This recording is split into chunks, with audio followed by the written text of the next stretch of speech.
She laughed a little too loudly that night, leaning toward him as if the room belonged only to the two of them. The music was soft, the champagne was cold, and the ice bucket glistened under the dim restaurant lights. I stood just a few steps away, watching her forget that I even existed. Every time our eyes met, she would quickly look away, a flicker of something I couldn't quite name in her gaze. Her hand brushed against his sleeve, then rested there, lingering. It wasn't an accident, it was familiar. It was the kind of easy comfort that doesn't just happen in one evening.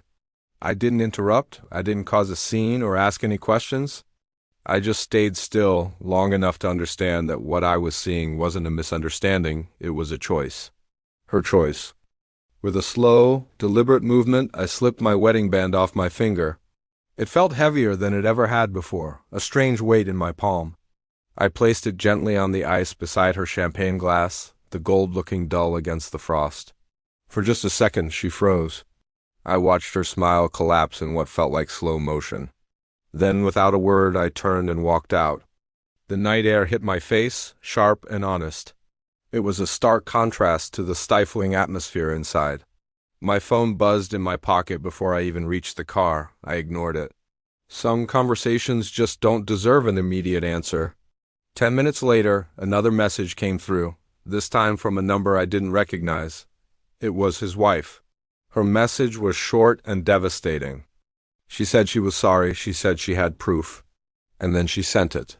Screenshots of messages, dates, hotel confirmations. This had been going on for years. By the time I pulled into my driveway, the initial shock had faded into a cold, hard clarity. I didn't feel rage, I didn't feel heartbroken. Strangely, I just felt the wake. I spent the rest of the night at the kitchen table, not crying, but going through documents. Papers I had quietly prepared months earlier when a gut feeling, a subtle shift in the ground beneath my feet, told me something was wrong. Accounts were already separated. The protections I needed were already in place. I hadn't planned for revenge. I had planned for survival. She finally came home near dawn. Her eyes were red and puffy from crying. She started immediately, her voice a mix of anger and confusion. "Where did you go? Why would you embarrass me like that? Why didn't you fight for us?" I looked at her, and for the first time in a long time, I saw her clearly. I told her calmly that I wasn't interested in competing for her attention, especially not with someone who had no respect for boundaries. Her expression changed when she realized the money was frozen. The tears stopped, replaced by a flash of anger when she understood why I had done it. Then came the begging, the desperate pleas when she saw that I wasn't moved, that my decision was final. But none of it mattered. None of it could change what had already ended the moment I saw her hand on his sleeve. Over the next few weeks, the truth spread, not through loud accusations, but through quiet consequences. His company, citing a morality clause, cut all ties with him.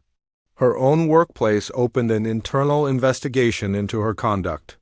Friends, who had once been our friends, stopped calling. The constant sound of laughter and social gatherings in our life was replaced by an overwhelming silence. The divorce itself was clean, almost clinical. No drama, no shouting matches, just signatures on a page and a finality that was both sobering and liberating. Months later, I found myself walking past that same hotel. The windows glowed with the same warm, inviting light as that night. I stopped on the sidewalk and just looked at it for a moment, expecting to feel a pang of sadness or a surge of anger. But I felt nothing, no bitterness, no regret. Just a quiet sense of peace. Leaving that ring on the ice wasn't about causing a scene. It wasn't a threat or some grand, dramatic performance. It was a line drawn in the sand, a statement made without uttering a single word. Sometimes, the strongest goodbye you can ever make is the one that happens in silence. It's the quiet departure, the calm resolve, that echoes the loudest in the end.